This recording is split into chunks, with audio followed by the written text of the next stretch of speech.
Un gusto, ¿qué tal? Bienvenidos a su informativo del mediodía. Hola María, ¿qué tal? ¿Cómo estás? ¿Qué tal, Roberto? ¿Cómo estás? Sí, está realmente calurosa y se espera la lluvia. En minutos más, muchas noticias para compartir. Capataz de estancia fingió robo, el abicheo al final era él, dice que lo hizo por necesidad económica.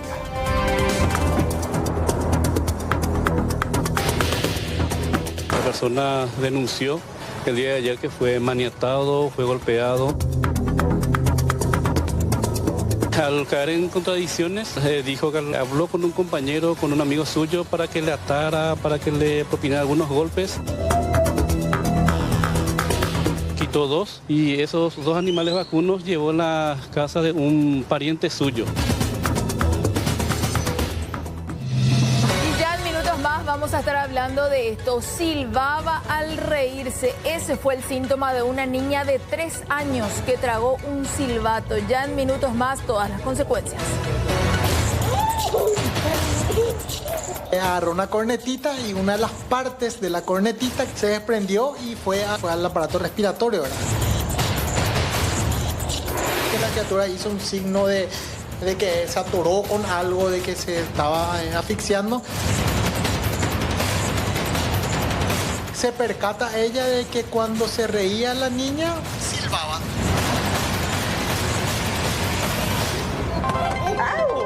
Usaban armas de juguete y picana eléctrica para reducir a sus víctimas.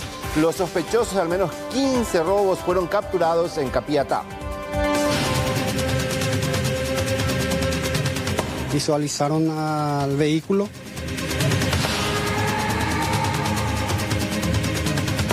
Dentro del interior, una vez inspeccionado, se encontró un pasamontaña, un arma similar al arma de fuego, en este caso aire comprimido.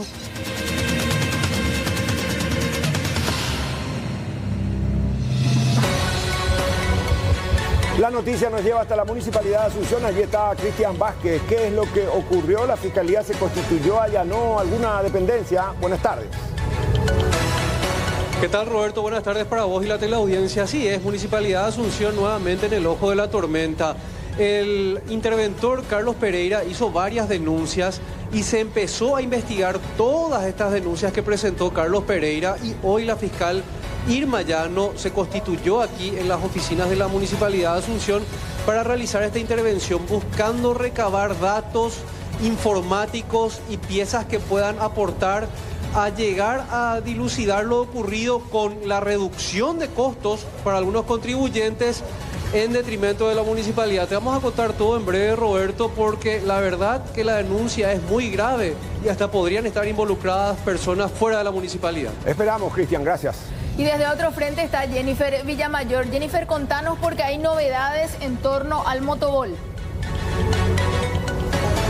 Aparecieron nuevas imágenes del circuito cerrado que revelarían el momento en el que el supuesto asaltante asesinado Bruno Acosta despoja de su aparato celular al motobol Diego Delgado. En instantes analizamos esas imágenes y obtendremos más detalles junto al abogado defensor del hombre, quien ahora mismo se encuentra imputado y con prisión domiciliaria. Gracias, Jennifer. Momento de arrancar con las informaciones, señora, señor, y vamos hasta el sur de nuestro país. Hasta ayer él era víctima, sin embargo cayó en contradicciones y comentó esto.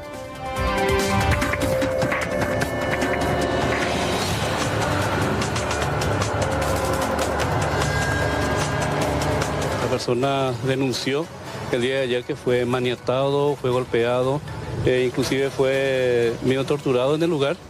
Y el día de hoy, personal abocado a la investigación pudo conversar otra vez con esta persona. Y al caer en contradicciones, al final dijo que los investigadores que él habló con un compañero, con un amigo suyo, para que le atara, para que le propinara algunos golpes y simularan el hecho. Él iba sacando de a poco, a cuenta gota, como quien dice, comisario. Sí, eso es lo que comentó. Y el día de ayer quitó dos y esos dos animales vacunos llevó a la casa de un pariente suyo, a la cual el personal abocado a la investigación llegó en esa vivienda y el pariente suyo sí pudo entregar estos animales vacunos. Ya, ahora, lo que él denunció fue fantástico, comisario, porque hablaba de que llegaron varias personas desconocidas, que lo ataron, lo golpearon. Incluso él amaneció a la orilla de un camino vecinal. Eso es lo que comentó. Justamente esa situación, él llamó la atención a los investigadores, pues la vivienda está a unos 600 metros de la calle principal, ¿verdad? Y arrastrándose esa distancia, la ropa suya tenía que estar destruida. Ahora, ¿y dónde empieza a caérsele la película, comisario? Y esta tarde cuando los investigadores empezaron a hablar otra vez con él y ahí cayó en contradicciones. ¿Qué decía? Él decía algunas cuestiones que ya no tenían sentido, no coincidían una versión con la otra. Sí, efectivamente, se le hizo las técnicas investigativas y cayó en contradicciones. Él justificó el hecho alegando de que el patrón le estaba pagando muy poco el salario. Ya, eso fue su justificativo. Eso fue su justificativo. ¿Qué hacía? ¿Vendía los animales? Sí, vendía. Sacaba del establecimiento, llevaba en la casa del pariente posiblemente y de ahí empezaba a negociar. Él denunció la sustracción de ¿cuántos animales en esta ocasión, comisario? Él dijo que fueron llevados 6 animales. ¿Sí? 6 animales, sí. Pero después el propietario vino a hacer el conteo de los ganados vacunos y encontró que faltaban 7 vacas y 6 toritos. Ahora sí, Cristian, contanos, ¿a qué hora se constituyó la fiscal Llano allí en la municipalidad de Asunción? Roberto, eran las 8:40 aproximadamente de la mañana cuando nosotros nos estábamos dirigiendo al canal con Anderson Schussmuller. Vemos una camioneta que ingresa raudamente a la municipalidad de Asunción, seguida por una patrullera, y nos dimos cuenta que era una intervención fiscal. Nos bajamos al lugar y encontramos a la fiscal Irma Llano en la zona de recaudación, en la planta baja de la Municipalidad de Asunción, haciendo las primeras diligencias, recabando la primera información. Carlos Pereira, el interventor de la municipalidad, dejó ciertas denuncias que llamaban la atención más que otras. La principal de todas, Roberto, atendé bien lo que hacían. Reducían el costo de los impuestos municipales en contubernio, evidentemente, esto con algunos contribuyentes. Para que la gente entienda, si Roberto Pérez tiene su vivienda en la Municipalidad de Asunción y tenía que pagar 100 millones, arreglaba con funcionarios de la parte informática y reducían eso a 10 millones de guaraníes. ¿Qué pasaba con los 90 millones restantes? Se dividían entre los muchachos. Hay un gran esquema detrás, según la investigación que están llevando adelante, y esto representó un perjuicio gigantesco para la municipalidad. Todo el trayecto de Nenecho Rodríguez se podría haber estado dando este tipo de manejos y la fiscal Irma Llano dice que la investigación está en etapa incipiente porque hay demasiada información, hay demasiados elementos que están recabando ellos y esto también, Roberto, llama la atención. Se podría estar pinchando el sistema informático desde fuera de la municipalidad. Vamos a escuchar lo que decía la fiscal Irma Llano con relación a esta intervención. Nosotros estamos en base a la denuncia realizada en su momento por parte del interventor, el doctor Carlos Pereira, con relación a varias irregularidades y hechos que generarían la comisión de hechos punibles. Con relación a la parte que me concierne a mí, es a la alteración de datos del sistema informático de la Municipalidad de Asunción, en la cual aparentemente se redujeron, se modificaron con relación a inmuebles para que se realice pagos inferiores a lo que correspondía que se haga con relación a los impuestos municipales. ¿Se puede hablar de algún perjuicio que se haya causado? Todavía no podría hablarte de esto porque estamos ante una investigación incipiente. Bueno, de hecho la denuncia primaria la hizo Carlos Pereira, es una derivación de aquellas que fueron varias finalmente, Cristian. Son muchas, Roberto, 5 específicamente, y está empezando la fiscal Irma Llano por las más graves, las que representan realmente un golpe económico para la Municipalidad de Asunción. Y hay que tener en cuenta que esta municipalidad está con graves problemas financieros, lo decía el doctor Pereira siempre cuando daba sus conferencias de prensa, y hay que tener en cuenta que este dato del desvío de fondos en favor de personas podría representar la falta de ingresos que ellos estaban teniendo anteriormente. También hay que resaltar algo, el asesor jurídico Jorge Sabaté estuvo acompañando todo el procedimiento y la municipalidad bajo esta administración está abriendo todas las oficinas, todas las dependencias para poder colaborar con esta investigación fiscal y de hecho que le preguntamos al respecto al asesor jurídico de la municipalidad de Asunción y nos decía esto. Eventualmente se saltaron también los permisos de construcción. ¿Eso ustedes también van a seguir investigando en cuanto a otros inmuebles que puedan estar en estas condiciones, doctor? Por supuesto, yo entiendo que hay ya una auditoría en ese sentido que se está realizando para ver justamente y confirmar si existen otros casos. Con respecto a los funcionarios que podrían estar involucrados, ¿cuál es su situación ahora, doctor? Y ahora, lógicamente, después de esto, si es que ya no están sumariados, van a ser sumariados eventualmente a las resultas del proceso penal. ¿Quiénes eran los directores en ese tiempo, doctor? Yo tengo entendido que el director de catastro ya fue suplantado, no sé quién era, pero ya no es el mismo. Doctor, ¿cuánto tiempo estuvieron en el cargo ellos durante el trabajo que se está investigando ahora? ¿Los directores anteriores? Sí, ¿cuánto tiempo estuvieron en el cargo? Desconozco eso. ¿Sería durante todo el periodo en Enecho? No sé eso, yo acabo de entrar, no sé cuál es el periodo en que ellos estaban, pero lo que sí te puedo decir es que ya no está más desde esta nueva administración. ¿Y saltan nombres concretos de algunos funcionarios involucrados, Cristian? Todavía no. Y hay que tener en cuenta que si bien hay una investigación fiscal, Roberto, también hay un sumario administrativo que estaría concluyendo dentro de un mes aproximadamente por parte de esta administración municipal.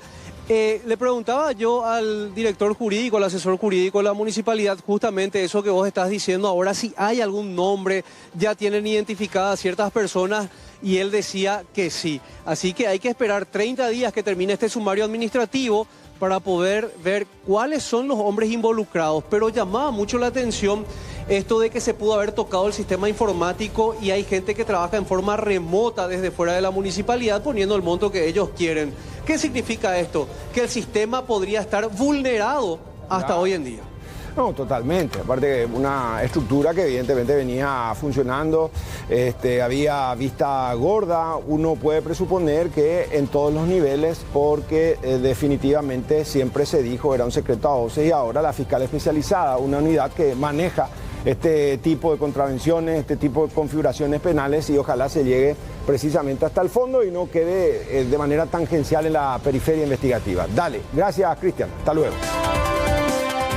Vamos a tomar contacto con Jennifer Villamayor porque en las últimas horas aparecieron nuevas imágenes en torno a este caso bastante polémico que derivó de la muerte de un joven en la zona de Luque y donde se encuentra procesado con prisión domiciliaria un motobol.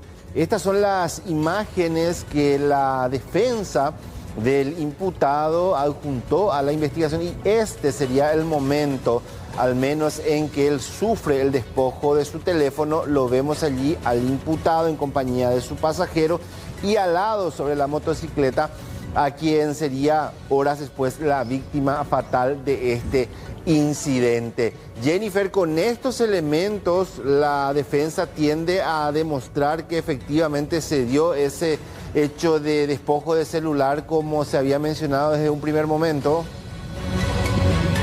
Es así, Rolando, precisamente eso ocurre sobre la calle Campovía de la ciudad de Luque, minutos antes de que terminara en tragedia lo acontecido. Precisamente vamos a conversar con el abogado Maglio Villalba para que él nos pueda detallar acerca de qué exactamente es lo que se ven en imágenes y cómo él presenta esto ante la fiscalía para poder defender al motobol que hoy se encuentra imputado y con arresto domiciliario. Doctor, buenas tardes.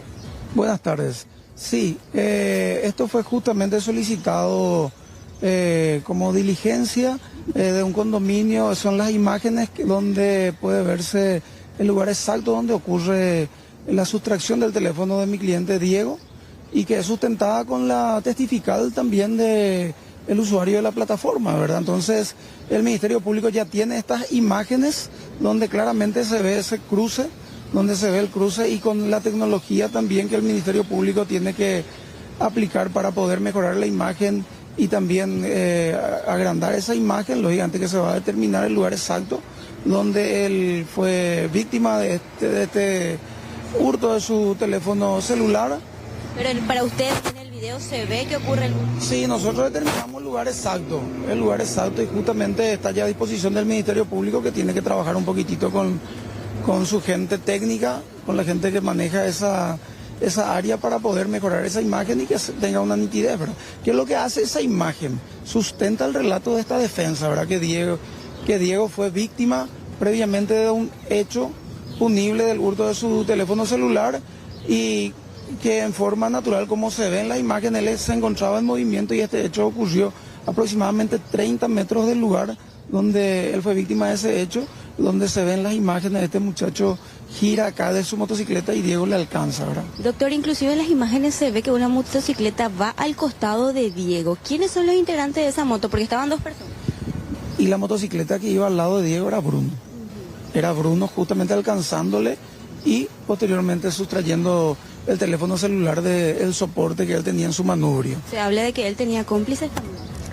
Es lo que nosotros tenemos dentro de las imágenes, que él tenía cobertura de estas dos personas que venían en la motocicleta siguiéndole a Bruno y a Diego, y que después se quedaron también y se ven en las imágenes que tenemos del lugar donde lógicamente después cayó Bruno, y se ve claramente que mi cliente en ningún momento le atacó a Bruno, sino que al contrario, él se defendió, él en todo momento retrocedió. Él no pudo ni despojarse de su casco, ni de su mochila, ni de todos los accesorios que él tenía. Él en ningún momento le atacó a este joven que hoy falleció, ¿verdad? A Bruno.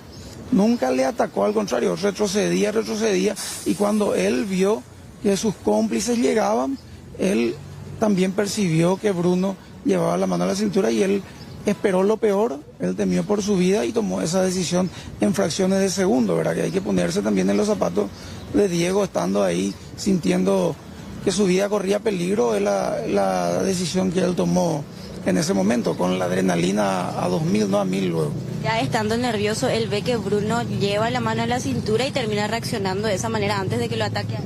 En realidad no nervioso, él asustado porque él sentía que su vida corría peligro, y eso se ve en las imágenes, que él retrocedió, él buscó salirse de ese ataque brutal que con golpes de puño le estaba propinando Bruno, y él retrocedió y no tenía toda la perspectiva porque, como bien te relaté, ¿verdad? Tenía el casco, y él, al sentirse amenazado cuando vinieron sus cómplices, entonces él percibió que Bruno iba a quitar un arma de su cintura, y fue la reacción que él tuvo.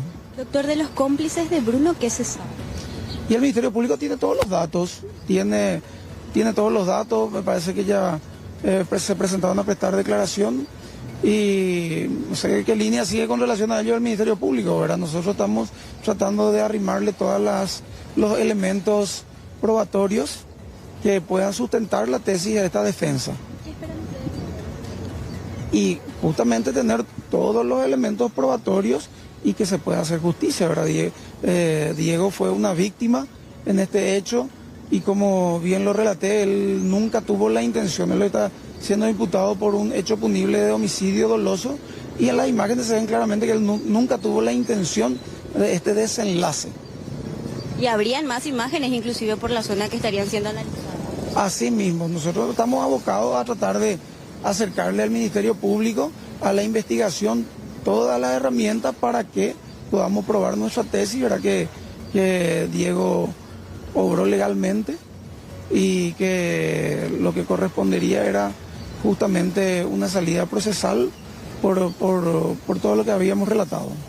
Bueno, Rolando, esto es lo que por su parte menciona el abogado Villalba defendiendo al ya imputado Diego Delgado del Motobol, pero también vamos a conversar con el abogado Oscar, quien es el defensor de Bruno, el fallecido luego de este intento de asalto aparentemente. Aparecieron nuevas imágenes, doctor, me imagino que usted ya tiene conocimiento de eso, inclusive también hablamos de capturas de pantalla de una conversación que usted presentó a la Fiscalía. ¿De qué se trata eso? Buenas tardes. Sí, buenas tardes para vos y para la audiencia nuevamente, ¿verdad? Estamos aquí diligenciando nuevamente las pruebas también que puedan ser útiles, puedan servir como alivio en este proceso, ¿verdad? Ya que ante las últimas capturas, ante los últimos videos del circuito cerrado, podemos cotejar que una vez más se mantiene y podemos ratificarnos en todo lo que hemos venido sosteniendo, ¿verdad? No ha existido ningún tipo de hurto. Lastimosamente ultimaron a Bruno, a un chico de 21 años, sin la posibilidad alguna tan siquiera de defenderse, ¿verdad? En manifestaciones del colega también yo comprendo su posición.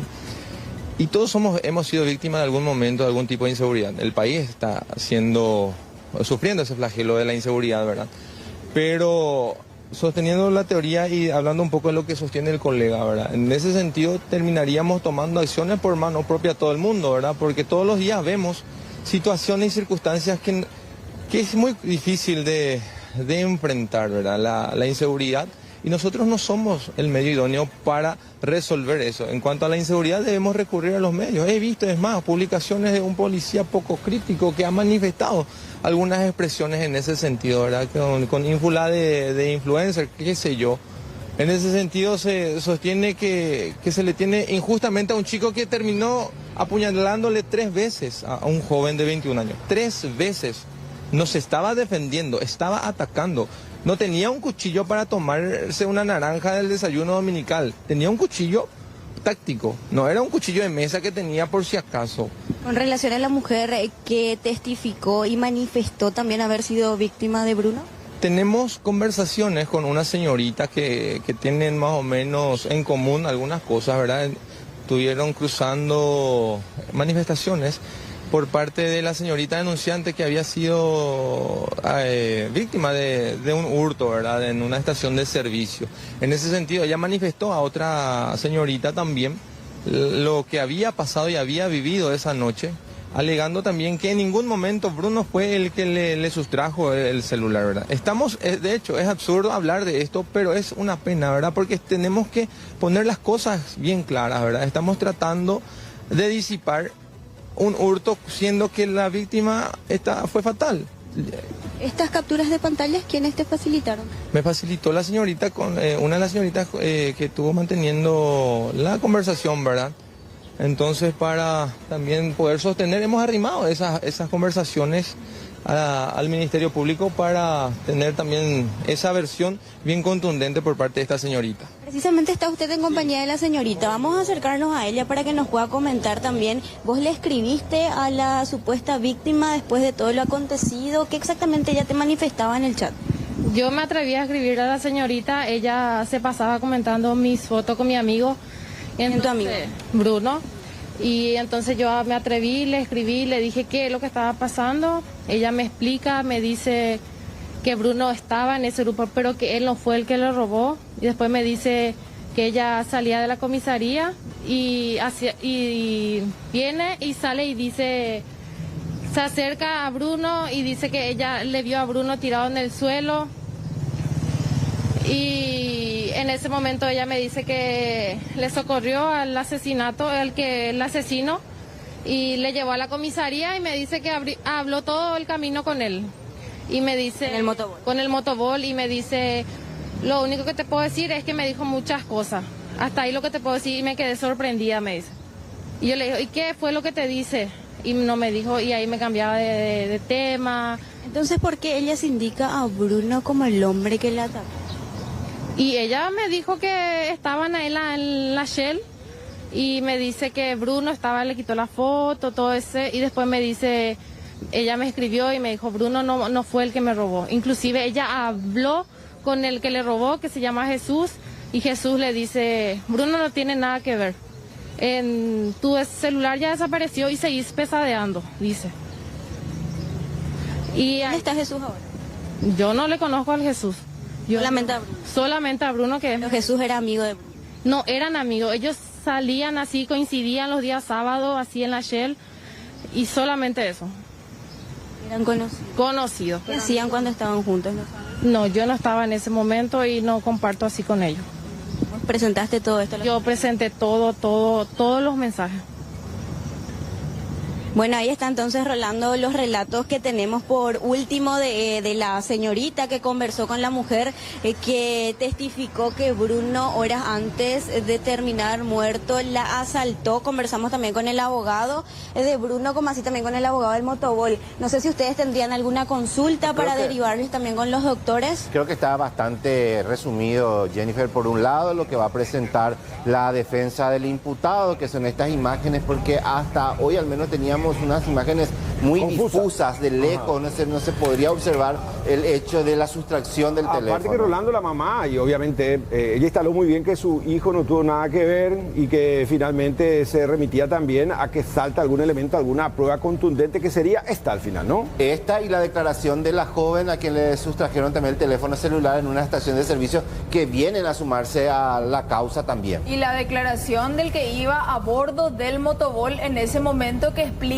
cómo fue que le sacó el celular y demás, ¿verdad? Y ahora, por lo que cuenta también Jennifer, por parte del representante de la familia del fallecido, ellos acercan el testimonio de una joven que había intercambiado mensajes y donde en esa conversación se hablaba de que la persona que sustrajo el teléfono era un tal Jesús que solía salir con la víctima fatal los fines de semana, pero a quien ella no le conoce. Va a ser un caso extremadamente complejo, así como se presenta esto hasta el cierre, Roberto, Amalia. Bueno, estas son las imágenes iniciales, ¿no? Y ahora saltan otras, el testimonio obviamente también de esta señorita que señala lo contrario. ¿Y él dónde está? El Motobol, ¿está recluido? Está con prisión domiciliaria. Lo que quiero preguntarle a Jennifer, si todavía está el abogado del Motobol, si ellos van a solicitar algún tipo de revisión de medidas los próximos días. ¿Van a solicitar revisión? En este momento no estamos justamente con esa intención, porque tenemos en cámara un planteamiento, un recurso planteado por la querella con referencia a las medidas que le fue otorgada con una decisión con buen tino por la jueza penal de garantía de la ciudad de Luque, el arresto domiciliario a mi cliente, ¿verdad? Nosotros como defensa le arrimamos al juzgado todas las herramientas que probaban que él tenía arraigo, que desvirtuaban el peligro de fuga y la obstrucción también a la investigación, y con buen tino le fue otorgado el arresto domiciliario y hoy eso se está dirimiendo en cámara en la ciudad de San Lorenzo y estamos esperando una resolución. Mientras tanto nos abocamos a arrimar, como lo manifesté, al Ministerio Público todos los elementos probatorios que sostengan la tesis que estamos impulsando como defensa. Lo que busca entonces de cierta manera es el cambio de calificación, doctor. Y sería una de las estrategias de la defensa, una vez que tengamos todos los elementos, lógicamente plantear una cuestión incidental que pueda variar con relación a la situación procesal de mi defendido. Ahora, además de la declaración del pasajero, de la joven que estaba en esa estación de servicio que se le sustrajo el teléfono, estas imágenes nuevas que se están adjuntando también, ¿hay otros más que ustedes van a presentar en los próximos días que están esperando? Es así, nosotros como defensa le solicitamos, hicimos ese trabajo de relevamiento, de investigación, y le solicitamos numerosas diligencias al Ministerio Público que nosotros mismos llevamos adelante para poder acercar lo antes posible todos los elementos, como bien lo vuelvo a repetir, que puedan sostener la tesis de esta representación. Ahora, doctor, con respecto a las amenazas que habían denunciado en su momento, ¿continuó esto en este tramo? Y sí, nosotros pusimos a conocimiento del Ministerio Público, también del Juzgado Penal de Garantías, sin tener una respuesta aún. Y lógicamente mi defendido y su familia están en zozobra, ¿verdad? Tienen otros chicos menores y ya no van a la escuela, ¿verdad? Están ellos con mucho temor por su seguridad y esperando que la fuerza pública pueda tomar cartas en el asunto, ¿verdad? Porque como todos vieron, es real esa amenaza y no es una cuestión, no es una invención. Es así que el día martes, la madre de mi cliente, ahora más o menos a las 6 de la mañana, pudo divisar una persona en motocicleta que le quitaba fotos a su casa. Entonces, eso lógicamente que eleva más esta posibilidad y ellos están con mucho temor porque esta gente, así como tenemos nosotros conocimiento, era integrante de una pandilla, ¿verdad? Entonces está latente esa posibilidad y le pedimos una vez más a los encargados de seguridad que puedan prestar ese resguardo para Diego y para su familia. Bueno, doctor, vamos a estar atentos entonces al desarrollo de la investigación y también de los elementos que vayan arrimando. Entonces, gracias, doctor, por su tiempo. Gracias a Jennifer también.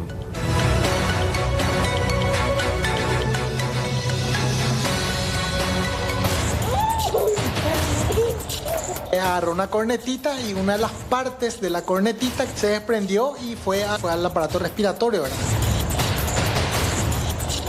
La criatura hizo un signo de que se atoró con algo, de que se estaba asfixiando.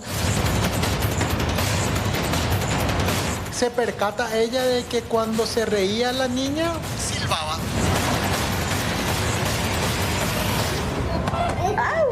Momento preciso de ir hasta la ciudad de Encarnación porque el sur de nuestro país hoy se oscureció a plena mañana.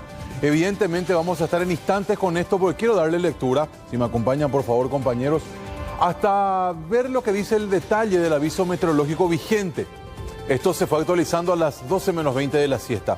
Se esperan lluvias moderadas e intensas acompañadas de descargas eléctricas, ráfagas de viento y altas probabilidades de caída de granizos de forma puntual.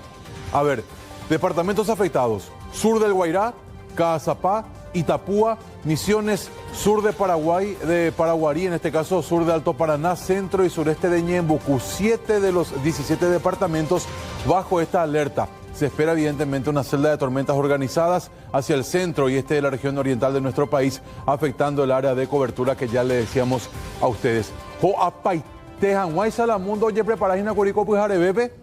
A Moitepe, Paraná Costado, vean ustedes la zona del Silo. Doctor, pero yo le veo medio romanticón a usted con este... No, claro, una cosa es la fotografía. Ahí está, pero claro. Con más razón, si uno se retrotrae a la historia, aquella situación que se dio en Encarnación, cuando los posadeños mostraron tanta solidaridad, un tornado, una tormenta, entonces automáticamente eso para todo romanticismo, ¿no? Exactamente, pero Amalia, ¿este pío es un clima para selfie o no? No. Olvídate. Para encerrarte, sí. ¿O usted qué opina, doctor? Y no.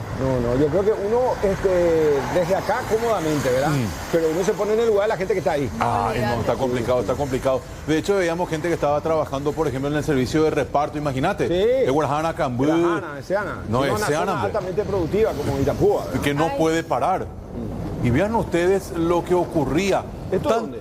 Y me parece que donde está Lucas Toledo, ahora doble avenida, en donde en vez de andar con vehículos tenía que andar con una canoa o lancha. Lucas Batecopio. Excelente, Marcelo. ¿Qué tal? El saludo para el equipo de los televidentes. Bueno, a estas horas inicia el tema de las descargas eléctricas. Caía un rayo ahí en la punta de este edificio que le voy a mostrar en imágenes. Mi camarógrafo dio un salto para atrás, yo para adelante, pero estamos acá firmes en esta jornada porque a pesar de lo que veían en imágenes, cómo se preparaba el tiempo, ahí con Andrés estábamos justamente cerca del Silo y Molino en Encarnación y era impresionante cómo se oscurecía y en cuestión de 4 minutos ya llegaba la lluvia intensa con una fuerte ráfaga de viento que esta vez al menos, según reportes, no afectó ninguna vivienda de momento, pero sí se reportaron caída de granizos en la zona de Capitán Miranda, zona rural. Y lo que preocupa también, y hay que estar en alerta, es que continúa justamente el aviso meteorológico, la alerta vigente hasta el día de mañana incluso. Para el efecto compartimos una nota para hacer un reporte. Se habla de más de 70 milímetros de agua caída ya a estas horas del mediodía y vamos a escuchar lo que decía justamente Jacqueline Peta con relación a lo que estamos viviendo actualmente aquí con relación al tiempo. Sí, tenemos un sistema de tormentas instalado en el territorio, en lo que es el sur de Itapúa, especialmente en Encarnación. que ya nos dio un acumulado de casi 70 milímetros de precipitación y ráfagas de hasta entre 40 y 60 kilómetros por hora. La inestabilidad, entonces, como les dije, va a persistir hasta las primeras horas del sábado, las primeras horas de la madrugada, incluso puede ser por la mañana también. Y con este ingreso del frente frío va a descender la temperatura para el fin de semana, y para el domingo y lunes podemos tener temperaturas mínimas de hasta 10 a 11 grados centígrados. Pero por el momento persiste, tenemos un gran sistema de tormentas que incluso puede traer caída de granizos de manera muy puntual, ¿verdad? Que ya tenemos reporte también de caída de granizo en la ciudad de Capitán Miranda. Bien, Lucas, entonces ella va a tomar todas las precauciones de caso y me imagino a salir de casa solamente si es necesario. Exactamente, además a esto se suman las zonas rojas donde tenemos justamente las calles inundadas, aquí en el microcentro, en la zona del circuito comercial. Hay muchas zonas donde se llena de agua, los vehículos intentan pasar, se quedan, incluso es el reporte que tenemos con cada lluvia. Y esta particularidad de que cuando se prepara el tiempo hacia Posadas, ya uno está preparado y con mucho temor, Marcelo, por el suceso del ciclón que había arrasado alguna vez la ciudad de Encarnación y otros temporales también que fueron bastante fuertes. Totalmente, Lucas, a pesar de que hablan de lo mismo, aquella canción aquella letra de la canción que dice viento, dile a la lluvia, nada tiene que ver de romántico, acá te va a llevar el raudal. Doctor, ¿no le gusta esa canción? A mí me encanta, lo que me extraña está muy romántico usted. No. Marcelo. Generalmente es muy crítico y ahora se junta mucho con Amalia, pues. No. Clima londinense, dice el doctor, ¿le gusta? Me hago historia. Allá aquí violento, pues ahí la zona, ¿qué pasa? Lo que decía, lo del ciclón, todo eso. Si no inventemos con inteligencia artificial un panorama así, pues esto es real, Marcelo. Eso es cierto. Sí, el doctor no está hoy en Jueves de TVT, está. Hoy políticamente no. Café de Juan Luis Guerra, no. Escuchá por esta canción. ¿Escuchá? Qué rápido. El clásico de Julio Iglesias. ¿Cuál? El clásico de Julio Iglesias. El camionero. El camionero, sí. El de Roberto Carlos y también llueve y está mojada la carretera. ¿Sabe quién está musicalizando hoy? ¿Quién? Ana Díaz. Ana Díaz, está muy bien. Así es que nada de romántico con esto, así que te va a llevar el radar si es que macanear. Gracias, querido Lucas. Un abrazo. Dale, hasta luego. Chao, chao. Cumpleaños infantil tiene absolutamente toda la atención de los niños, la diversión por sobre todo, y representa un momento de distracción para los padres. Los cumpleaños infantiles, en donde uno de los centros de atención suele ser la piñata, la sorpresita, los juguetes que un niño pueda traer. Pero imagínense que en Santa Rosa de la Guaraí, una niña de tan solo 3 añitos terminó aspirando un silbato proveniente justamente del cumpleaños al cual ella fue invitada. Vamos a compartir a continuación lo que nos decía sobre la intervención que tuvieron que realizar ya aquí en la capital los médicos del INERAM, específicamente el doctor Carlos Morínigo nos comenta cuál fue la situación y cómo la madre se percata que su hija tenía parte de un silbato dentro de su cuerpo. Agarró una cornetita y una de las partes de la cornetita, que es el silbatito que tiene adentro, se desprendió y fue a la cavidad oral, y eso fue al aparato respiratorio, ¿verdad? Por suerte la madre se dio cuenta enseguida porque la criatura hizo un signo de que se atoró con algo, de que se estaba asfixiando. La agarró, le puso el regazo, golpeó la espalda y ahí pasó. Quedó en observación, digamos, fue enviada a casa, y al día siguiente, el día de ayer, se percata ella de que cuando se reía la niña, silbaba. Y aquí constatamos de que era un silbato que quedó alojado en el bronquio fuente derecho, y procedimos a la extracción con el equipo bajo anestesia general. La niña salió bien y está en proceso de recuperación. Ayer fue dada de alta esta niña, pero fíjense ustedes parte del procedimiento que tuvieron que realizar, y esto específicamente era el silbato. Todos conocemos el silbato, en este caso de los cumpleaños, ¿sí? Que tienen básicamente 2 partes, Amalia, Roberto. Sí. La parte de arriba es la parte más chiquita, en donde uno introduce la boca, y la parte de la corneta ya queda por fuera, obviamente, para emitir el sonido. Sin embargo, ¿qué fue lo que pasó con esta niña por la explicación que nos daba el doctor Carlos Morínigo? Ella toma este juguete, seguramente ahí de la piñata, mete a la boca, aspira todo el juguete, la madre se da cuenta y hace la famosa maniobra de Heimlich, que ya la semana pasada nada más estábamos aquí viendo y repasando nuevamente cómo eran niños. Pero ¿qué pasa? La mamá se quedó tranquila, tranquilizada, porque ella ve que sale el juguete, pero ¿qué fue lo que salió? Sí, la parte más grande. La parte más grande, de la corneta. Sí. Pero la parte de arriba, ella broncoaspira. Claro. Entonces ahí dice, no es que tragó, no es que se fue a su estómago, se fue a los bronquios. Sí. Entonces por eso resulta hasta jocoso, por fortuna todo el procedimiento salió bien, porque la niña se quedó con eso. Entonces, alojado en el cuerpo. Yo voy a hacer de aguafiestas, hay que eliminar las piñatas. Vos sabés que no sé si iba a ser intensa, me van a calificar de intensa, pero no importa. Pero o eliminás la piñata o chequeas bien qué es lo que vas a poner adentro. No podés poner una piñata algo tan grande. Tan grande. Por eso. Porque tiene que entrar por la boca del globo. Y le decía perdón, compañeros, esta es la maniobra y esta es la intervención a la que tuvo que ser sometida la niña. Sedada ella, le tuvieron que meter un aparatito a la parte de los bronquios y ahí en el fondo, ahí está. Por Dios. Y es sumamente sensible, dicho sea de paso, esta imagen, porque le extraen con una especie de brazo que ahí interesa. está el brazo. Ahí está. Con una especie de pincita le terminan sacando de esa parte para que ella pueda respirar. Tiene 2 centímetros más o menos eso, Fernanda. Pero le contaba a Pérez fuera del aire que hay unos autitos que han de tener 3 centímetros más o menos, ¿verdad? De color. Y a ellos obviamente les llama la atención, ¿verdad? Si no en la boca, meten en la nariz, juegan por el oído. En cualquier accidente se puede dar con ellos. Era no tan extremo el doctor Carlos Morínigo al momento de dar sus recomendaciones para no ser tan impopular. Para no ser tan aguafiesta. Ya hay que tengo la piñata. Ustedes cuando eran niños también. Totalmente. Solo que entre el disfrute y el trauma, finalmente la posibilidad de perder la vida, uno. O de última, establecer un criterio que sean juguetes especiales para esa edad. Y por eso grandes, se acaba la piñata, o sea que después la sorpresita te van a decir, entonces vaya apota, porque acá esto milimétrico era y se desarma todo una corneta. Claro, tipo. El doctor decía, para no ser tan aguafiestas, por eso yo hago mías también sus palabras, limitemos que los niños más chiquitos no entren a la piñata. Y que es difícil porque el hermanito le va a sacar. Claro, pero después los padres, ustedes son padres, observar, uno tiene que tener 4, 5, 6 ojos. Generalmente pues el papá se va y le suelta, porque a veces ya hay también una mesa especial para papá y mamá, se quiere sorpresita compartir. Para adultos. Y todo puede terminar muy mal. Yo creo que pasa por seleccionar juguetes de una envergadura especial para 2 años para arriba, entonces no sé, los más grandes. Agrego una cosa más nomás. Anteriormente en nuestra época se ponía harina con esos juguetes o caramelos. Eso está terminantemente prohibido también. Hoy por hoy los papelitos picaditos y listo. Sí, se suma a esas recomendaciones el doctor Carlos Morínigo.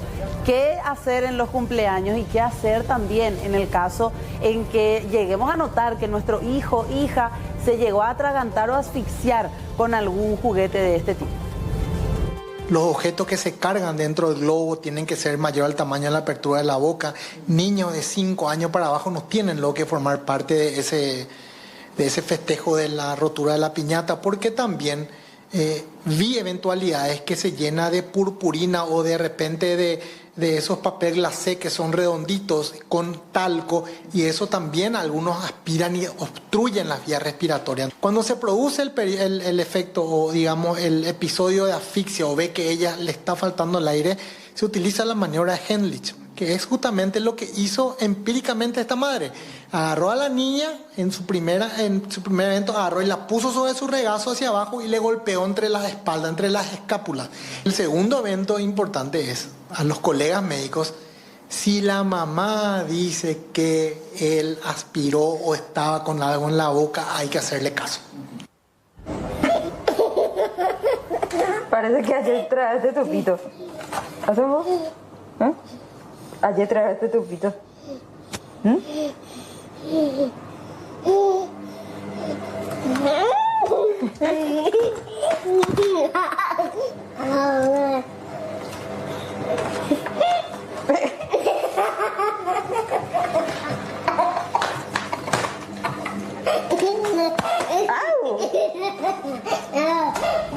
Un momento que por fortuna pasa como algo anecdótico nada más, porque podemos decir que esta niña, después de la intervención a la que fue sometida, ya se está recuperando, fue dada de alta en horas de la tarde. Fernanda, aclaramos a los niños y niñas que es por el bien de ellos, no esperamos una manifestación de chiquitos acá frente al canal. Somos por cumpleaños, pero a cuidarse. Te van a tirar pañales y no de los limpios. Exacto, y sabes que también fue rescatar el trabajo que realizan los médicos. Impresionante, ya hemos visto con semillas de mandarina, con el palito que queda del chupetín. O sea que hay un montón de objetos que ya quitaron, monedas también. Y la madre también muy juiciosa, que sabía la maniobra, que ayudó también a sacar por lo menos parte del juguete. La información nos lleva hasta Ciudad del Este. Trabaja en vivo Joel López, porque a tempranas horas de esta mañana se realizaron allanamientos en el marco de la investigación del asesinato del militar Guillermo Moral. ¿Qué es lo que podemos comentar al respecto de esta intervención, Joel? Rolando, justamente la comitiva detuvo a un sujeto, supuestamente sería quien habría pagado o por lo menos proveído de dinero a los supuestos sicarios. A esta hora ya también ya manejamos la identidad de Ángel Darío González, quien se encuentra recluido aquí mientras continúan los operativos también en varios barrios de Ciudad del Este. Estamos aguardando la conferencia de prensa que fue convocada a las 11:30, pero solicitaron una hora más de tiempo para poder tener mayores detalles de los operativos que se están llevando a cabo en Ciudad del Este. Desde muy temprano, inicialmente en el barrio San Antonio de Ciudad del Este, donde fue detenido este joven, que supuestamente sería la persona quien proveyó de dinero a los supuestos sicarios. Perfecto, Joel, vamos a darle el seguimiento del caso. También se habla de que en el marco de la investigación aparece elementos importantes que muestran que esta persona detenida habría realizado giros, había enviado dinero a estas personas que hoy están siendo buscadas. ¿Nos puedes reiterar el nombre de la persona detenida, por favor? Bueno, estamos hablando de Ángel Darío González, es la identidad de este detenido, quien se encuentra aquí en la base de crimen organizado. Perfecto. ¿Él va a ser trasladado a Asunción, Joel? Es así, esa es la información que manejamos, que posteriormente, cuando concluyan los operativos, la comitiva y el detenido se van a trasladar a la capital del país. Hasta ahora, ¿cuántos procedimientos se habla o solamente fue ese allanamiento que compartíamos más temprano? ¿Hicieron otros allanamientos simultáneos también? Bueno, continúan los allanamientos, pero hasta el momento al menos son 3 allanamientos que realizaron sin ningún resultado. Solo el resultado positivo es en el barrio San Antonio. Perfecto, Joel, atento a las novedades entonces en el este del país respecto a la detención de una persona que viene a sumar bastante en el marco de la investigación de este atentado donde falleció el efectivo militar. Gracias, Joel. Gran susto el que pasaron los trabajadores de una conocida telefonía en la ciudad de San Lorenzo. Vean ustedes cómo fueron violentados. Mira, vos. ¡Ey!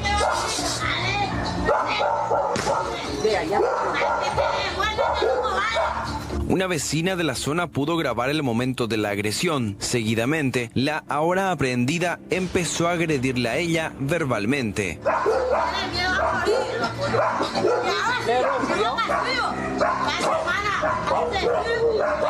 Una persona de sexo femenino a las 17:30 horas aproximadamente en el barrio San Isidro de la ciudad de San Lorenzo.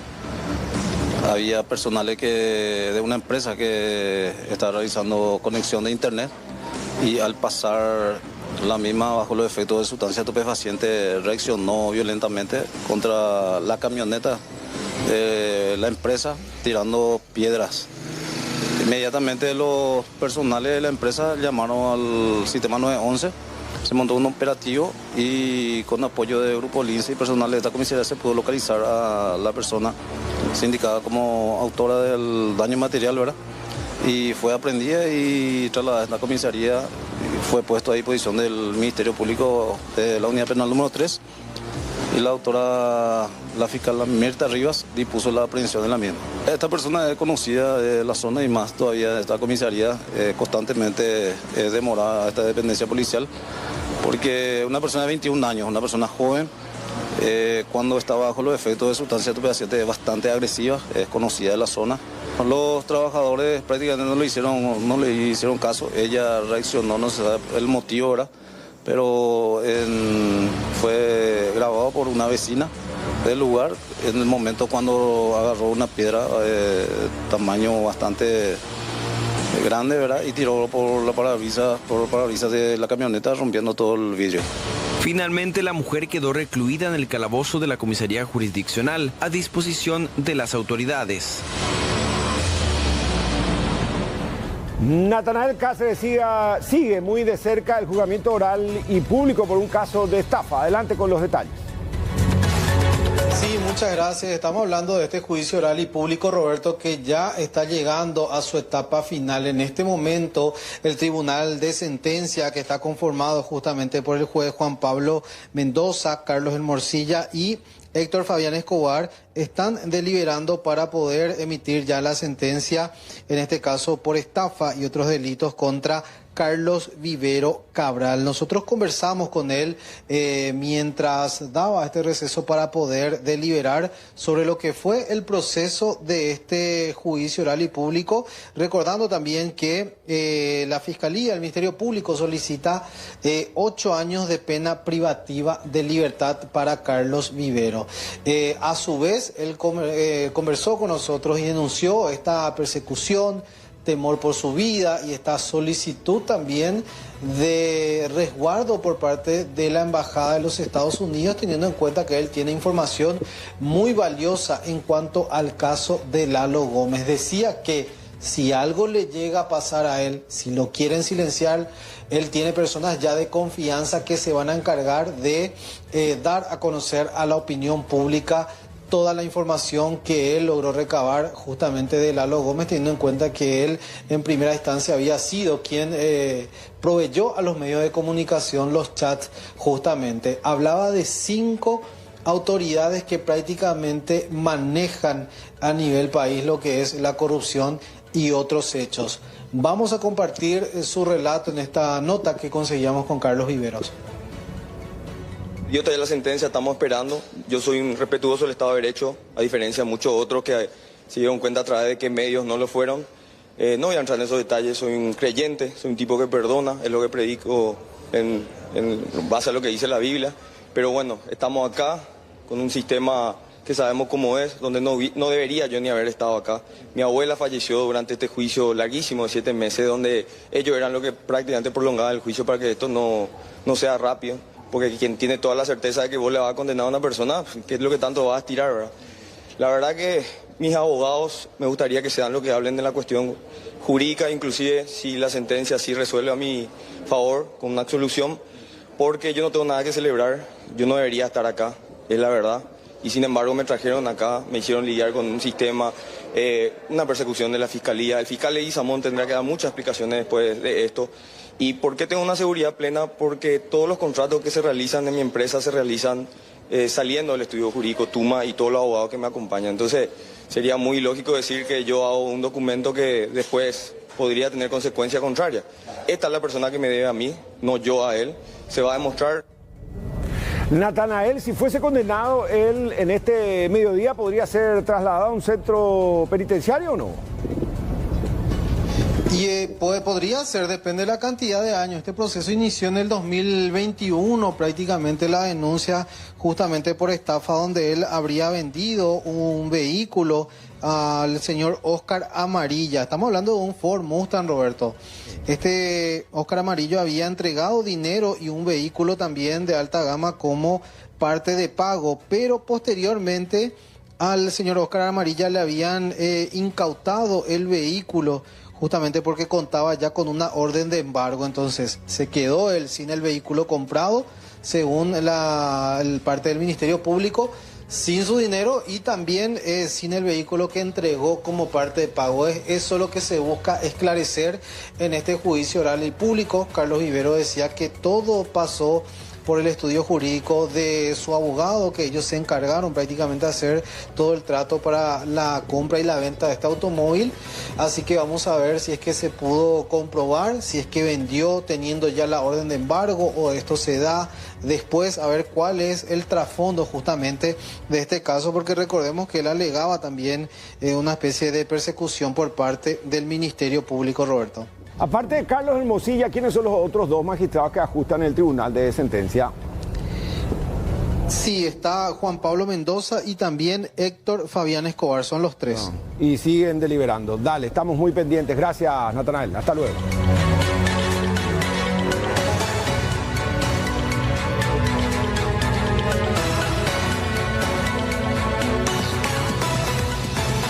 Amalia, Roberto, televidentes, les voy a mostrar la fotografía de un hombre de 84 años que está a punto de pisar la cárcel de Tacumbú. Entró en una crisis de depresión alta y aparentemente podría tratarse de una persona que fue utilizada su firma, su factura, por un esquema fraudulento. Y hay otras personas procesadas que están en su casa sentadas y van a observar cómo él va a la cárcel. Él es don Cristino Jara. Lo califican o le decían el abuelo superproveedor cuando detrás de él hay otras personas involucradas. Él está en este momento en el hospital de Barrio Obrero con una crisis de presión alta porque le comunicaron que del Departamento Judicial de la Policía Nacional tendrá que ser remitido a la cárcel de Tacumbú. Mientras que el yerno que lo utilizó supuestamente está en la casa de enfrente. ¿Por qué digo en la casa de enfrente? Porque nosotros fuimos ayer a la vivienda Anitá, ahí cerquita fue detenido en la laguna, él, un aparatoso operativo de la Interpol inclusive. Mientras otros prófugos hasta ahora no son detenidos. ¿Dónde está Dalia? Él estaba sentado en la laguna de Itá dando de comer palomitas cuando fue detenido. Ni él sabía que tenía orden de captura. Indignante hasta más no poder. Un día antes pidió una empanada y un pancito fiado. Una persona que supuestamente defraudó 57 mil millones de guaraníes no va a vivir en estas condiciones. El yerno. ¿Y cómo vive una el hija yerno? En la casa de enfrente y casi en una lujosa vivienda. ¿Y cómo se llama el yerno? El yerno se llama, te digo, te confirmo porque ayer... Evidente que está vinculado a esquemas de poder, ¿no? Nelson Ortiz, investigado en su momento, y estamos hablando del caso del superabuelo proveedor. Injustamente se está ganando, creo yo, el mote. ¿Proveedor de qué? ¿De servicios? Y el caso que data del año 2021. Ah, factura. La factura y que supuestamente participaron de licitaciones sin competir, más de 100 municipios, una mega investigación. O sea que muchas autoridades involucradas, políticas. Muchas, y que en su momento inclusive tuvo la participación en ese entonces de la Subsecretaría de Estado de Tributación, Ministerio de Hacienda, que ahora es el Ministerio de Economía. O sea que él sería el chivo expiatorio. Él solamente ponía la firma y los utilizaron su factura. Bueno, porque así es sencillo. Tan inocente no será. O sea que es probable que... Lo utilizaron, Roberto. Pero bueno. Ya tenía 80 años cuando eso. Algo ha de saber. Esto nos decía, fíjate el interior de su habitación. Porque a él lo usaron. Lo usaron, sí. ¿Quién lo usó a tu abuelo? Mis tíos, sus hijas y demás cosas. Este sería nuestra casa. Acá vivía hasta ayer tu abuelo. Y vive acá con nosotros, porque no tiene absolutamente nada. Este sería nuestra casa, así vivimos, tenemos acá, este sería nuestro patio. Y acá vamos a andar en su dormitorio, que él es una persona enferma y así vive. ¿Ella está enfermito? Sí, él está enfermo. Este sería. Apenas vivimos, en serio.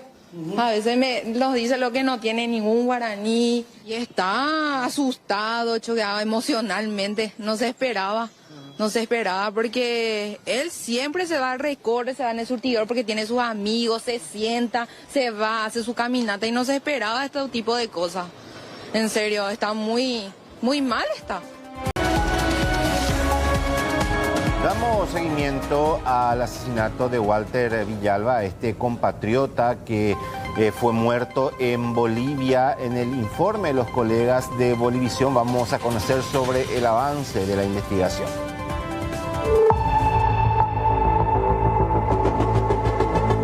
Se está manejando el tema de lo que es una versión totalmente no aprobada por nosotros, pero él golpea su cabeza contra el piso. Allegados a los 3 aprendidos señalan que estos 3 no estarían implicados en este caso y que solamente quisieron brindarle un socorro a este ciudadano. Queremos que se haga el desdoblamiento, ya no sé por qué no se hace hasta el momento, para que se vea también en las imágenes que las personas que están son totalmente pues inocentes, ¿no? Yo creo que no hay ninguna ley que pueda ayudar, que pueda juzgar a una persona por tratar de socorrer, y eso es lo que pasa. Las personas tratan de llevarlo hasta el tema de lo que es el nosocomio, y en estas ya el doctor dice que ya ha perdido el tema de lo que es, ya no presentaba signos hospitales, ¿no? Como se puede ver en las imágenes, la persona está totalmente descontrolada. No sabemos qué, estamos igual tratando de ver la posibilidad de que la Fiscalía, el Ministerio Público puede ayudarnos con el tema de lo que es un informe toxicológico, ¿no? Pero él golpea su cabeza contra el piso, ¿ya? Golpea la cabeza contra el piso, luego él mismo se jala los pelos, se empieza a rasguñar. Entonces yo creo que el informe de autopsia debería ser verídico porque están juzgando a personas que son totalmente inocentes. Entonces no se lo ha encontrado debajo de este puente que estaban señalando. ¿Dónde ha sido el hecho o la hipótesis que ustedes tienen? No, en realidad el tema de lo que es, no sé de dónde saca el ministerio, bueno, el fiscal, la policía que se ha realizado. En realidad se le lleva de la discoteca de Villa Fátima hasta el hospital de clínicas. Había el tema de lo que es un cierre de campaña donde evita el tema de lo que es el tráfico y se tiene que llevar por otra parte a la persona. Y en ese transcurso es donde, bueno, asumimos que pierde la vida esta persona.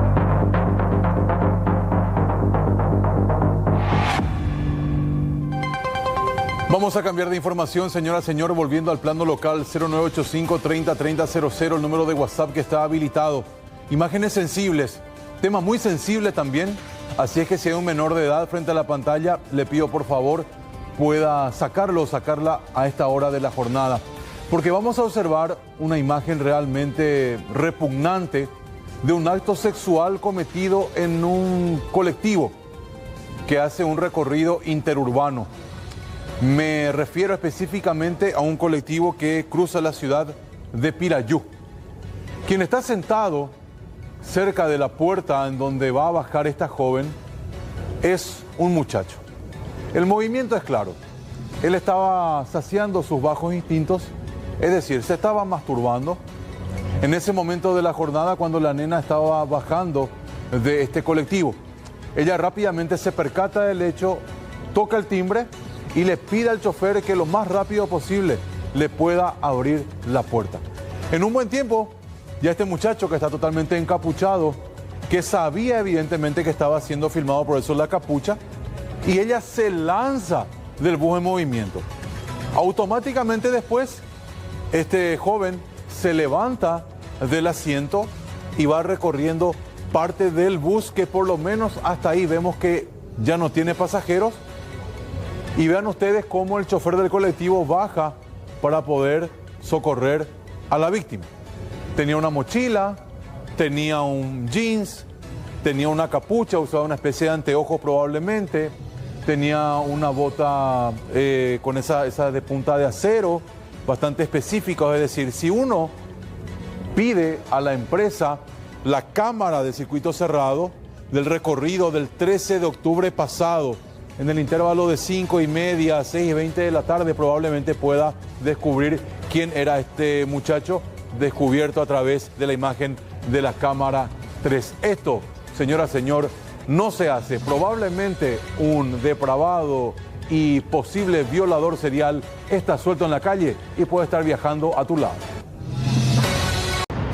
Uruguay legalizó la eutanasia tras aprobar en el Senado la ley de la muerte digna, convirtiéndose en el tercer país de América Latina en permitirla.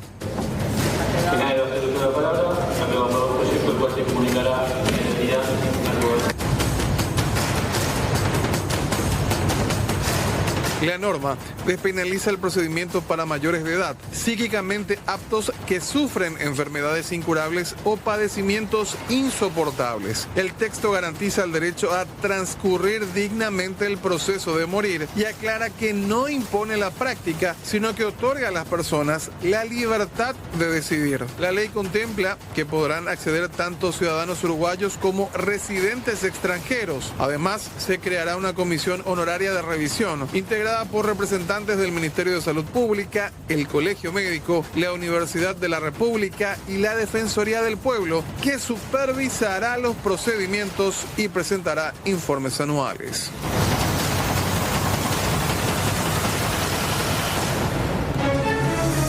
Bueno, bienvenidos. Hoy vamos a encarar un tema pero absolutamente sensible. De entrada yo te pregunto, Marcelo, ¿te estás por morir? Sí. ¿Estás sufriendo? Ajá. Mucho dolor. Y viene tu familiar y ya te miran luego así medio con desesperación. Y vos tenés la posibilidad de decirle al médico, inyectame algo, me quiero ir de este plano. Sin responsabilidad ética, vos no razones, sino que permitime pasar el umbral. Que me lleve quien me trajo. Pero... Esa Dios, es su decisión. Dios no te quiere llevar todavía. Y que me tengan nomás acá entonces.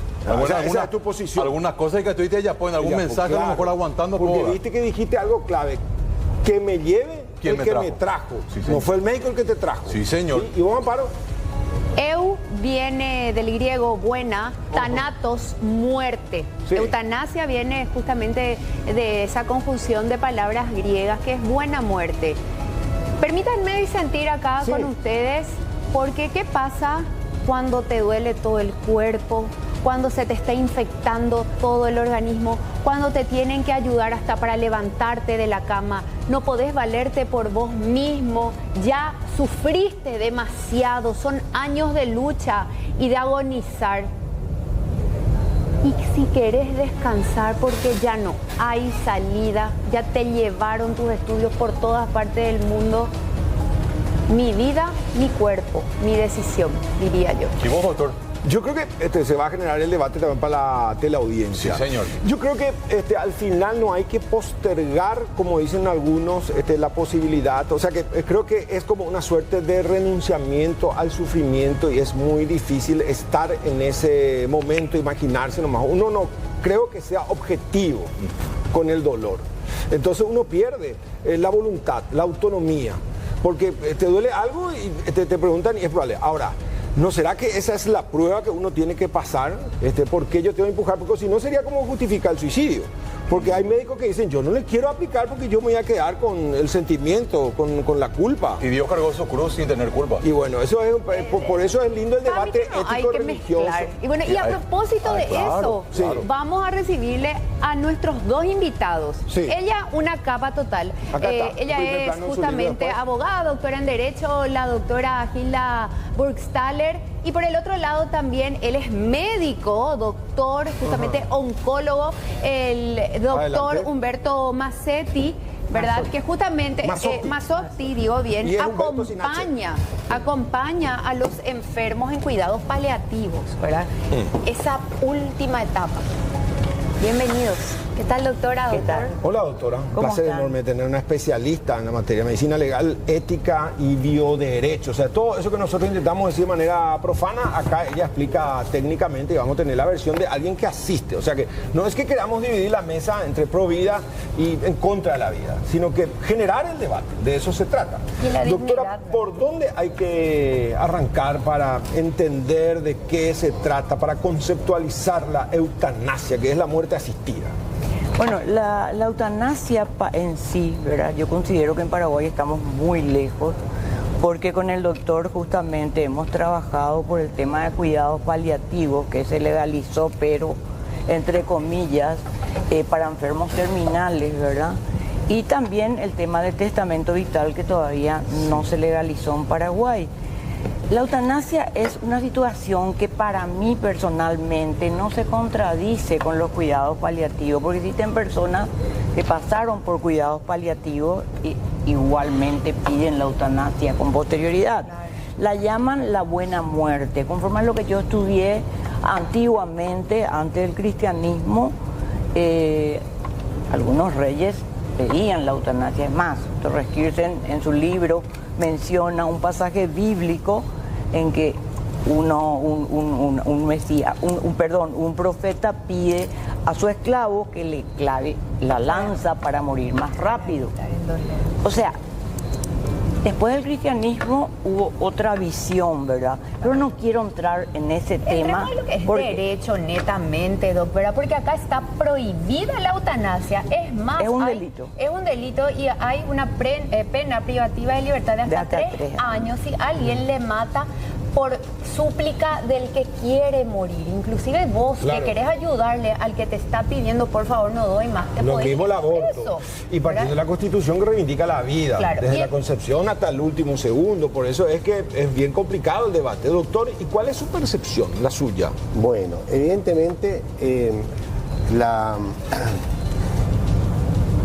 hay mucho sufrimiento en las enfermedades. Claro, la gente sufre mucho.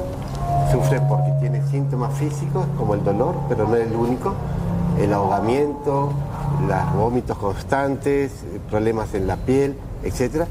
Sufre porque puede estar con problemas de depresión, de ansiedad, trastorno de adaptación. Sufre porque puede no encontrarle sentido a lo que está viviendo, puede tener sentimientos de culpa, puede tener soledad, puede tener problemas económicos, peleas, etc. Hay mucho sufrimiento. Ahora, una persona que sufre, como yo pienso como médicos, pero como sociedad, lo que tenemos que hacer es acompañar ese sufrimiento, acompañar a la persona que sufre y aliviar acompañando. En este momento creo que me parece que lo que más corresponde es justamente acompañar, aliviar el sufrimiento en todas sus dimensiones. Y esto debe ser llevado a cabo por un equipo interdisciplinario. Sí, perdón. Doctor, usted hizo, ¿verdad?, como médico, y se entiende su postura, ¿verdad?, ese juramento de siempre ir por la vida y de ese juramento de ética que hacen ustedes los profesionales de la salud. Ahora bien, nosotros pues estamos sanos, a Dios gracias. Nosotros pues no estamos postrados, nosotros no estamos viniendo batallando años de dolor, de vómitos, de malestares, de que sentís que se te rompe todo el cuerpo, de ver a tu familia sufriendo. Algunos se quedaron sin casa, auto. Y vos no tenés el derecho, y voy a hablar callejeramente, porque sé que alguien del otro lado estará pensando lo mismo, no tenés el derecho a decirse, basta ya, no quiero más sufrir, no hay más solución a esto, déjenme descansar. Esa es una pregunta más jurídica que médica, a pesar de que tiene mucha importancia la opinión médica. Porque vuelvo a repetir, la eutanasia es cuando ya es un caso, un caso extremo, donde los cuidados paliativos ya no tienen el efecto. Pero hay personas que prefieren sufrir. Es más, en la ley uruguaya que se aprobó, te dicen claramente, pues yo estuve en el debate, te dicen claramente, elige la persona que quiere. O sea, si vos querés morir sufriendo, morí sufriendo, si sos, te gusta, pero si vos tenés deseo de morir, ¿por qué recurrir a la violencia inclusive para matarte? O sea, ¿por qué no pedir que una persona, un profesional de la salud, te ayude y te dé una muerte dulce, ¿verdad? Pero para casos muy específicos, vuelvo a repetir. Ahora, ¿hay muerte dulce? Bueno, sí hay. No, el problema es que con los términos, a veces los términos confunden un poco, ¿no? Porque justamente, como bien decías tú, la etimología de eutanasia es muerte dulce, muerte buena, y bueno, y ahí se confunde mucho todo, ¿verdad? Claro que sí que hay. Es posible con un equipo de cuidados paliativos, que es un derecho de las personas. La ley 7.340, que fue aprobada el año pasado, decretó el derecho de todas las paraguayos de acceder a los cuidados paliativos. Y el gobierno, la sociedad, el Estado debe garantizar ese derecho. Estamos muy lejos, pero es un derecho. O sea, yo creo que el derecho a una muerte, a un proceso de morir acorde con la dignidad de la persona, porque la que es digna es la persona, no la muerte. Una persona tiene derecho a morir de acuerdo a su dignidad. Eso es algo que, gracias a la ley 7.340, está dicho que es para todos los paraguayos, y estamos esperando, de alguna manera, trabajando también, no solo esperando pasivamente, estamos trabajando al nivel de los médicos. O sea, eso significa que hay posibilidad de morir sin sufrir demasiado. Sí, ahora voy a esto, porque a veces es difícil en pocas palabras explicar. Entonces, existe esa posibilidad. Esa posibilidad implica un equipo interdisciplinario, médico, multiprofesional y que trabaje en forma coordinada. Exige también medicamentos, acceso a terapia de distinto tipo, acceso a insumos. ¿Es costoso morirse dignamente? En Paraguay, doctor, estamos hablando de Paraguay. Claro. Bueno, pero entonces la eutanasia pasa a ser como el renunciamiento del Estado de admitir su fracaso, y por eso la salida sería la muerte y no la obligación que tiene de sostenerte hasta el último día. Claro, yo pienso que cualquier persona, en mi experiencia, cualquier persona, que yo he visto muchas personas con muchísimo sufrimiento y que me han pedido, doctor, deme algo para morir, ¿no? Pero esa persona hasta ese momento no estaba aliviado ni acompañado.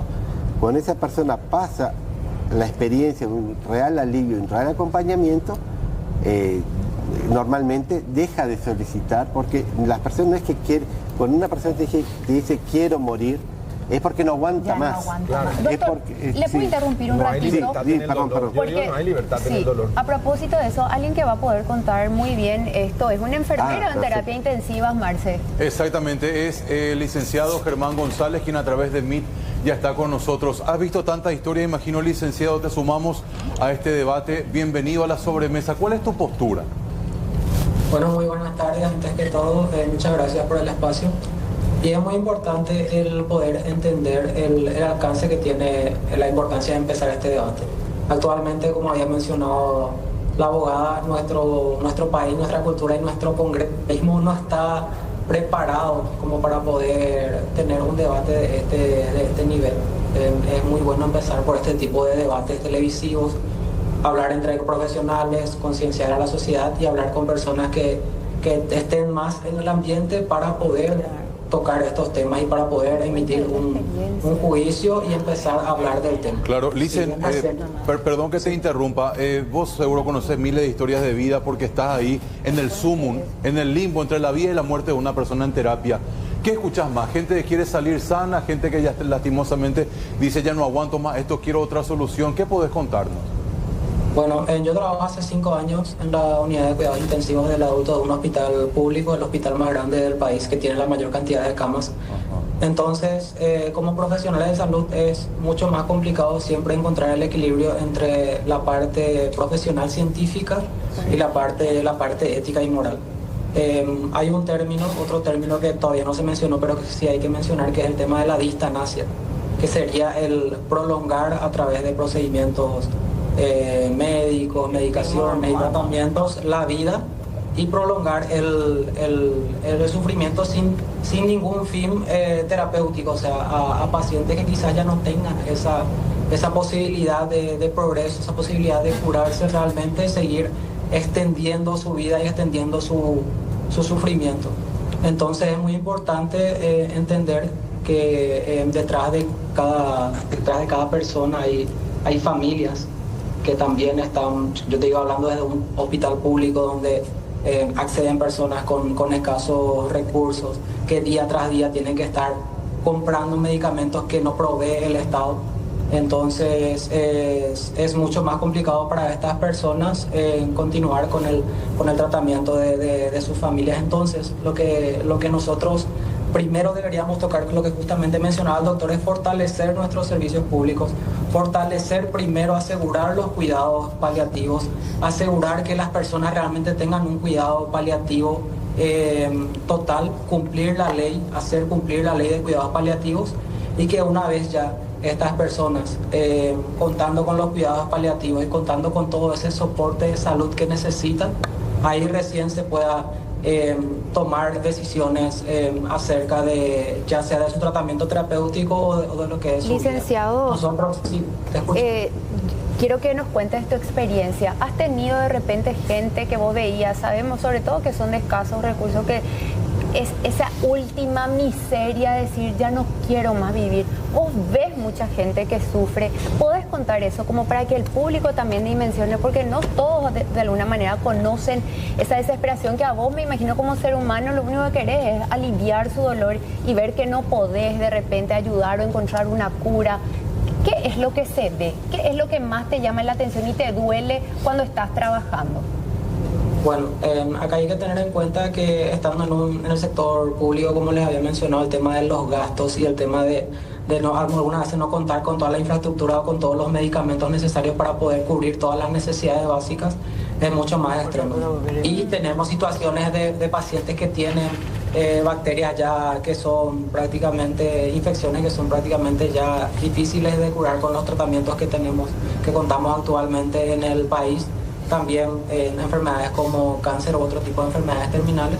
Y obviamente uno recibe siente que los pacientes ya no quieren seguir con su vida, o que muchas de las familias ya te dicen, yo ya quiero que descanse, yo no quiero que se les reanime, yo ya quiero que descanse, estamos con sufrir la gente. Entonces, desde esa perspectiva, como le digo, es muy difícil tocar este tema si es que nosotros no contamos con un sistema de salud fortalecido. Estos temas serían mejor tocarlos ya cuando nosotros tengamos un sistema de salud fortalecido, cuando contamos con pacientes que sí tienen todas sus necesidades al máximo, y una vez que ya se haya hecho todo lo que se pudo haber hecho, contando con todo ese panorama y con un equipo multidisciplinario de profesionales, tanto psiquiátricos como médicos, infectólogos y nutricionistas, que ahí se pueda realmente tomar la decisión. Pero estamos muy lejos de eso, pero es muy importante que nosotros empecemos el debate. Claro. La situación de nuestra salud pública es muy crítica. Contamos con muchísimas gracias, necesidades. Licenciado. Fue el tiempo. Muchísimas gracias, muy amable. La gente opina también, ¿Qué dice la Robert? gente, Marcelo? Opinión dividida. 50-50. Un número 913 dice, a ver, voy a girar para este lado, perdón. Como psicóloga de pacientes en condición terminal se debería debatir cada caso. No estamos hablando solo por el hecho de perder un trabajo, estamos hablando de condiciones de salud muy severas que ya no tienen una vida. Soy Herrera González, psicóloga terapeuta. A ver, dice otro mensaje, la eutanasia no tiene explicación de enfermedades. A ver, otro mensaje dice, supongamos que yo me siento mal, estoy con depresión fuerte, pero no tengo una enfermedad catastrófica, pero yo ya no quiero vivir más. No, eso no. Y ya soy mayor de edad, entonces yo tengo el derecho de pedir que me hagan la eutanasia. No, dice, ¿y por qué? No. Entonces vamos a dividir otra vez. Eso es suicidio asistido, que es otra cosa. Pero la eutanasia pues es cuando hay una enfermedad grave, No, cuando pero ya eso no hay más. le pone nomás. El que quiere morir, si ustedes van a legislar para permitir morir, entonces el que quiere morir dice me quiero morir y punto. O sea, porque tiene que pasar por un sufrimiento que también puede ser psicológico. Por eso es muy profundo. O sea que da para 14 programas. De hecho, vamos a seguir debatiendo. Nuestra sociedad merece escuchar voces autorizadas como la de ustedes. Tenemos lamentablemente, por una cuestión de tiempo, 40 segundos para un zócalo, para concluir de su parte, doctor. No, evidentemente, tanto la eutanasia como el encarnizamiento terapéutico no respetan, desde mi punto de vista, la dignidad. No es lo que corresponde moralmente, que lo que corresponde es el acompañamiento. Y cuando el sufrimiento es insoportable, siempre tenemos el recurso a la sedación paliativa y darle una muerte tranquila al paciente. Gracias, doctor. Doctora. Difícil. Bueno, la Constitución Nacional garantiza la vida, pero también garantiza la calidad de vida. Todos pueden hacer de su cuerpo lo que deseen con fines científicos y médicos, dice la Constitución Nacional. Es más, al determinar solamente 3 años de pena para casos de eutanasia, quiere decir que los legisladores tuvieron en cuenta el sufrimiento para disponer esa cantidad.